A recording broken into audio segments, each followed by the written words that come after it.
Ama sa langit, pinupuri kita ng buong puso ko ngayong araw. Maraming salamat sa pagising mo sa akin. Maraming salamat sa lahat ng ginagawa mo para sa akin. Panginoon, Ikaw ang pinagmumula ng aming lakas. Kapag kami ay mahina, pinapalakas mo kami.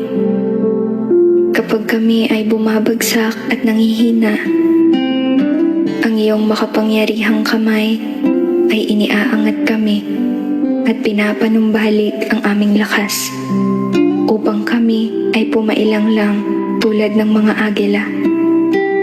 Salamat po, Diyos ko. Naway ipagpatuloy mo po na manatiling ligtas kami ngayong araw at punuin kami ng iyong biyaya at pagmamahal.